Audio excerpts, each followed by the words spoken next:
What's so great about the future? Really, what makes it better than the present? We're going to look back from the 2120s to answer that question. One thing that's much better is disease is virtually gone. That's huge. Obviously, it's like a bright line between everything that came before and everything after. And yeah, we've got lots of different kinds of problems, but we virtually don't have disease. And that's because the level of complexity required to virtually solve the problem, by virtually I mean in some cases not provably, but in practical terms actually, happens in about 2036. Like that's max complexity with regards to disease solving. It's kind of nuts. And then technologically that gets denser and denser in the 40s and the 50s. But there's nothing like the incremental rate of progress from the 1900s to the 2000s. And even that, of course, was exponentially faster than the whole of human history up to the 1900s. Like, there was not that much progress from 20,000 years ago to like 1850. It was like, you know, leeches and cut yourself if there were serious problems. And then all of a sudden you've got, you know, microbes and antibiotics, and then surgical procedures with lasers, and then in the 2020s, like genetic modifications, RNA vaccines, and then AI interventions in the 2030s, nanotech in the 2040s. Suddenly bodies are basically fixable problems by the 2050s. Like a car is a fixable problem, a house is a fixable problem. People use these analogies a lot, but they're crucial, because what if your house just gradually fell apart and you could never replace it? I mean, that would obviously doom you to houselessness. And if your body is going to do the same thing, then you're basically stuck. So one thing that's freaking great about the future, we do not say freaking anymore, but I'm told that it was common early in the 2000s. Oh, it's not common in the 2020s? Right, understood. Even ironically? Yeah, okay, cool, check that. Is that you just don't have to die from disease. There are accidental deaths and there are intentional deaths, but there are virtually no disease deaths in the 2120s. So that's one reason to love it. What's another reason? Depth of experience. Virtual, immersive worlds. Not really a thing in the 2000s until like the 40s and 50s. There are like playable large-scale video games in the 20s and 30s, but you don't get real full immersive interaction with these things until you've got nanobots in every part of your brain that can turn on and off various receptors at will. I'm eating my own algorithmic hair. But by the 2120s, you have like full immersive layers of reality, all the way down to the bottom digital tortoise you can go. And minds can live in any one of these, in any sort of complexity they prefer. So you could live as a tardigrade, you could live as a chipmunk, you could live as a human, you could set yourself into chipmunk mode for 100 years and then emerge into something more human. Or you could say, I'd like to be a chipmunk until and unless there's a major earthquake in San Francisco, and then, move my body, etc.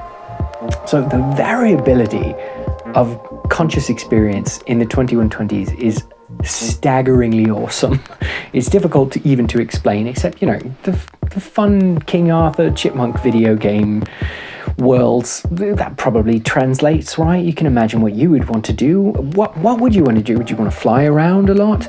Would you want to eat lots of digital steak or go on lots of digital dates? Just put that as politely as possible.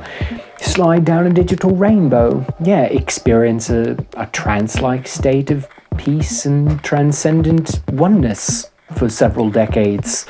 Yeah, sure, push those limits, right? In the 2120s, people in my age are just experimenting with how far they can push that form of consciousness and still feel human or feel biological. Some people have chosen to move toward some sort of radically natural states.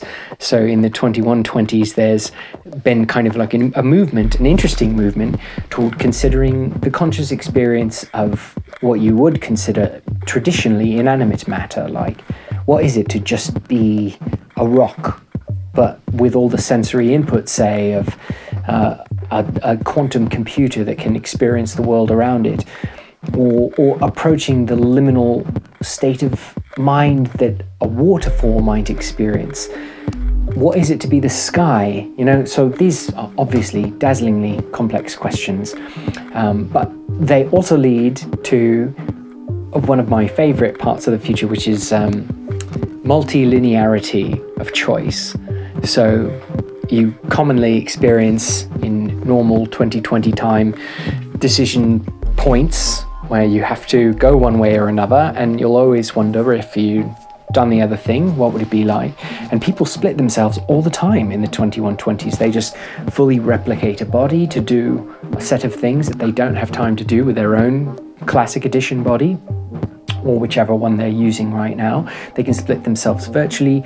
The pluripotence of intelligent choice is manically wonderful, and it's part of the reason that there's been an explosion of population, not in the classic biological sense, but in the mind sense, that digital virtual minds are exploding in number because they can replicate virtually at zero cost, marginally. And of course, part of the underlying tech of that is borderline free energy, like just tons and tons of energy from lots of different places, but actually largely the sun. Like, the sun turns out to be a huge battery for the future, not just like solar panels and windows everywhere, but like huge arrays of solar panels like around the sun. And there's an ongoing development of basically a Dyson swarm of solar outposts just around the sun that are channeling super focused beams of power throughout the solar system. And I guess let's transition to that. One more reason the future is freaking awesome. Are you sure you don't say fricking? My editor must be misinformed. I'll talk to my bio-algo libro rhythm and they will set me straight.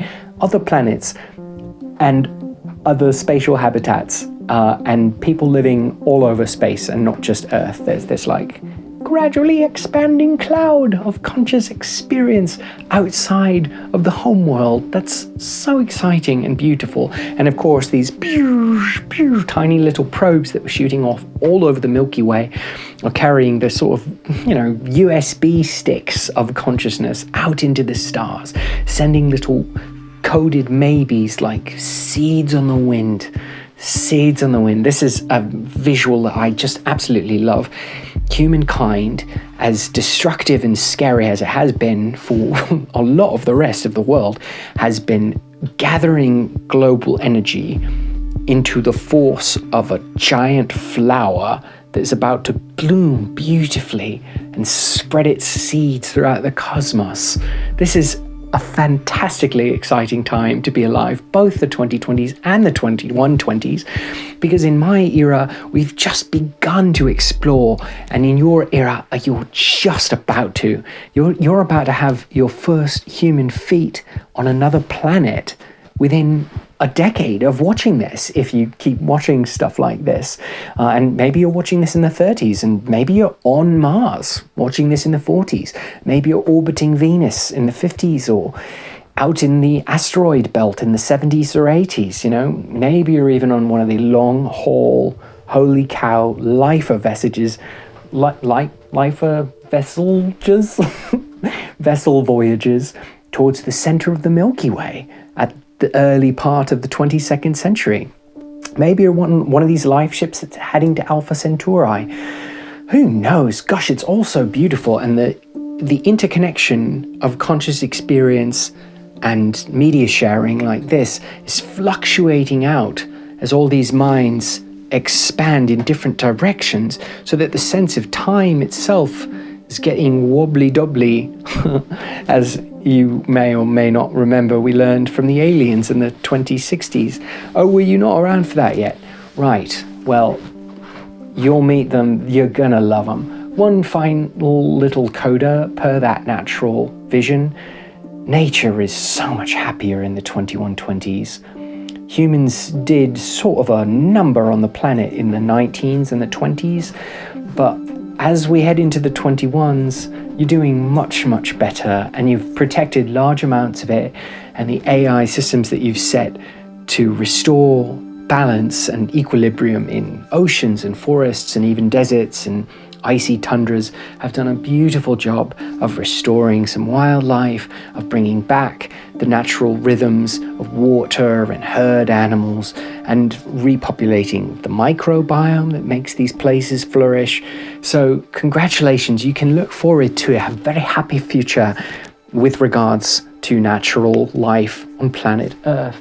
A final extra coda. Of course, it's dangerous to come through a time vortex and tell you all these happy, snappy things about the future, because there's some potential that you won't do them. So please do remember that you have to make these things happen.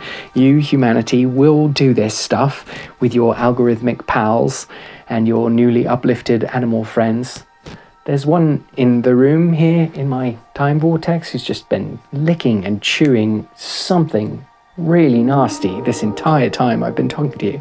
So I'm going to go help her figure out what that is, and you care for some nature in your backyard, and I'll meet you in the digi-natural-topia of the 2120s. Thanks for imagining. See you then. Bye.